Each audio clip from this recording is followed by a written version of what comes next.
অনেক সম্ভাবনাময়, ওদের এক্সপোজার অনেক বেশি, অনেক ট্যালেন্টেড, ক্রিয়েটিভ। আমি যেটা এই প্রোগ্রাম জাজ করতে গিয়ে আমি যেটা খেয়াল করেছি যে ওদের স্টেজের জড়তাটা অনেকটাই কম, কারণ অনেকেই সোশ্যাল মিডিয়াতে ওদের প্রেজেন্স আছে, অনেক কিছু করে।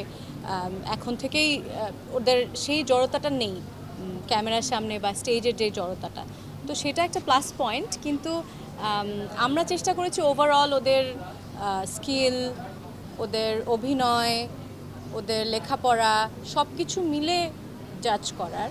তো দেখা যাক, আমরা খুব সম্ভাবনা কয়েকজন তরুণ তরুণীকে পেয়েছি, আশা করি ওরা ভালোই করবে।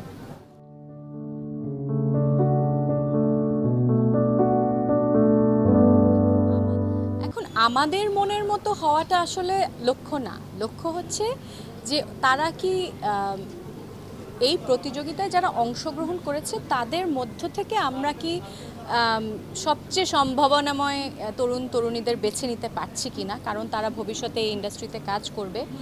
তো সেই জায়গা বিবেচনা করে আমরা চেষ্টা করেছি আমাদের সর্বোচ্চ দিয়ে ওদের গাইড করার, এবং আমার মনে হচ্ছে যে যথেষ্ট সম্ভাবনাময় তারা। এই যে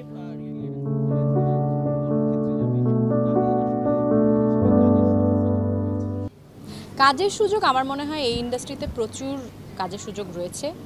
আমাদের নতুন মুখ দরকার।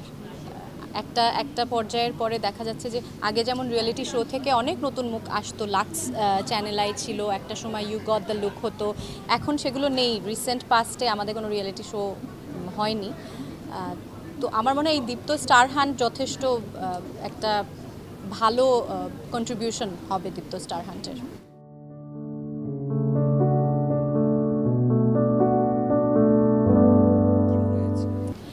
পক্ষপাতিত্ব করার আমাদের ক্ষেত্রে প্রশ্নই আসে না, কারণ আমরা তো এই জায়গাটায় একেবারে নতুন না, আমরা অনেক বছর ধরে এখানে কাজ করছি। আর যারা এখানে প্রতিযোগীরা আছে তাদের কাউকে আমরা চিনি না পার্সোনালি।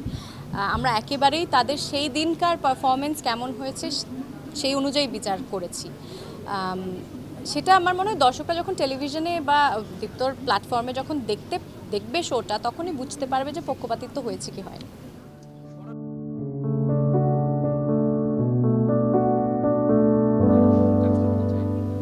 এখন আমাদের এই প্ল্যাটফর্ম থেকে যারা এসছে, এটা একেবারে ওদের শুরু, এটা হচ্ছে ওদের জিরো গ্রাউন্ড। এইখান থেকে এইবার ওদের একটা প্ল্যাটফর্ম পেয়েছে তারা, এটা একটা সুবর্ণ সুযোগ আমি মনে করি।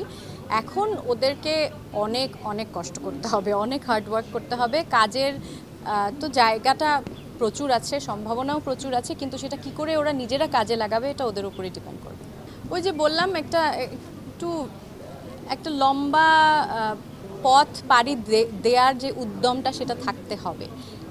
হয়তো শুরুর দিকে অনেক কাজ আসে, অনেকে অনেক ওভারওয়েলমড হয়ে যায়, তারপর সেখান থেকে হয়তো মানে ট্র্যাক থেকে লাইনচ্যুত হয়ে যায়। কিন্তু সেটা আমার মনে হয় খুব বেছে কাজ, ভালো কাজ, অনুশীলন, কাদের সাথে কাজ করছে, সব কিছু মিলিয়েই তো পথটা তৈরি হয়। যথেষ্ট ধৈর্যশীল হতে হয়, একটা অধ্যবসায়ের দরকার আছে, একটা প্র্যাকটিসের দরকার। অনুশীলন ছাড়া আসলে কখনোই হার্ডওয়ার্ক আর অনুশীলনের কোনো বিকল্প নেই। সেই সাথে প্রচুর লেখাপড়া করতে হবে, ছবি দেখতে হবে, আলোচনা করতে হবে, সেগুলোর তো অনেকটাই জায়গা আছে। আর বাকি পুরোটাই নিজের ওপর, ওই বললাম যে নিজে নিজেই অনুশীলন চালিয়ে যেতে হবে।